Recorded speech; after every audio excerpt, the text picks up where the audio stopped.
10-12 साल पहले मैंने मरी के मरी में क्या? अच्छा, इस तरह है फ़र्क कि मैं इस्लामाबाद के साथ साथ मरी का भी शहरी हूँ और अल्लाह ने ख़ास रहम और करम किया है। तो मैं 10-12 साल पहले मैंने मरी के अंदर एक छोटा सा घर बनाया, मतलब 8-10 मरले पे घर है, लेकिन वो वुडन हाउस है, लकड़ी का घर जो है। उसके लिए मैं कई बार जिक्र भी कर चुका हूँ, बहुत सारे लोग हमारे पास आए भी हैं वहाँ पे। मैं पोलैंड से, लिथुआनिया से सीख के आया, तो आधा एक तरखान भी हूँ मैं बाकी कामों के साथ साथ ना जी। तो वो सीख के आया, फिर मैंने वहाँ बनाया, अल्लाह ने करम किया, बन गया वो, और अच्छा है, ठीक है, मैं कंफर्टेबल हूँ उसके अंदर।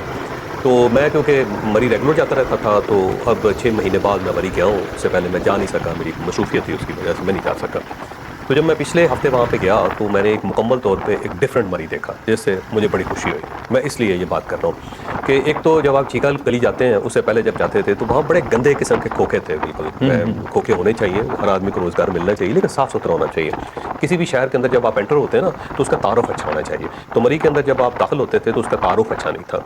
एक तो वहाँ पे छोटी तंग सड़क थी, दूसरा ये कि गाड़ियाँ फंसी हुई हैं। यानी मैंने पिछले 15 सालों में एक दिन भी ऐसा नहीं देखा कि जब वहाँ पे ट्रैफिक फंसी हुई ना हो या गाड़ियाँ फंसी हुई ना हो। और जब गाड़ियाँ फंसी होती है तो लोग उसके ऊपर से गुजर रहे हैं, कोई दाएं से गुजर रहा है, कोई बाएं से गुजर रहा है। फिर वो बहुत सारे होटल वाले होते हैं, एजेंट्स, वो अपने कार्ड उठा के तो मुंह अंदर ले जाते हैं गाड़ी के अंदर ना, तो आके अंदर आके मुंह से मुंह टकरा के, नाक से नाक टकरा के कहते हैं कि ये होटल ले लें आप। अच्छा, वो वाला बड़ा अजीबोगरीब सा एक काम होता है वहाँ पे। दूसरा ये है कि वहाँ पे पकौड़े वाले, सब्जी वाले, फिर वहाँ पे मुर्गियों के गोश्त वाली दुकान थी, कुकड़ियाँ निकल जाती थी लोगों की और वो गाड़ियों के ऊपर अटैक कर देती थी। अजीबोगरीब किस्म का माहौल होता था वहाँ पे।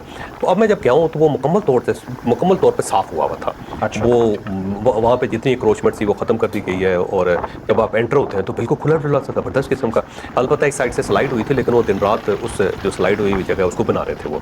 उसके बाद फिर मैं माल पे गया, मैं हमारा सेशन था, मैं अपने लोगों को साथ लेके जाता हूँ माल पे।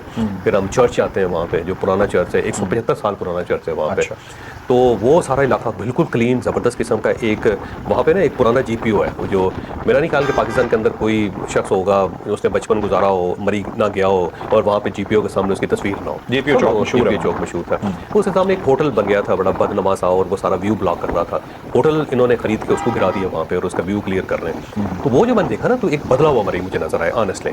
तो फिर मैं लोगों से पूछा कि ये किसका कमाल है, तो एक तो उन्होंने कहा जी मियां नवाज शरीफ साहब, क्योंकि पुराने मरी लवर हैं तो वो यहाँ पे बहुत ज़्यादा आते हैं। अपने दौर में वो कुछ नहीं कर सके, लेकिन मरियम नवाज साहिबा जो है ना, उनका बचपन भी यहाँ पे गुजरा है, तो वो बहुत ज़्यादा कंसर्न है इसके लिए। लेकिन मैंने कहा कि ये सिर्फ सीएम तो नहीं कर सकता, कोई ना कोई और भी होगा। तो उन्होंने बताया कि जो डिप्टी कमिश्नर है ना मरी के, उनका नाम है ज़हीर शराजी साहब, ये उनका कमाल है। और उन्होंने जैसे लोगों को कायल किया और जिस तरह यहाँ पे अपनी रेट स्टैब्लिश की कि इस शहर को साफ़ सुथरा रखना है और जंगलात को प्रिजर्व करना है, क्योंकि यहाँ पे अच्छा, मैं अगर आप मेरे घर आए ना कभी, तो मैं आप ये देख के हैरान रहेंगे कि घर के अंदर से दरख्त निकले हुए हैं। हमने दरख्त, यानी वो वाहिद घर है जिसके अंदर, बिल्डिंग के अंदर दरख्त है। मतलब तो मैं फर्श के अंदर से भी दरख्त फर्श जा के रहे अंदर हैं। से दरख्त निकले हुए ठीक हैं। है। मैं समझता हूँ कि दरख्त जो होता है ना, इंसान की तरह हो।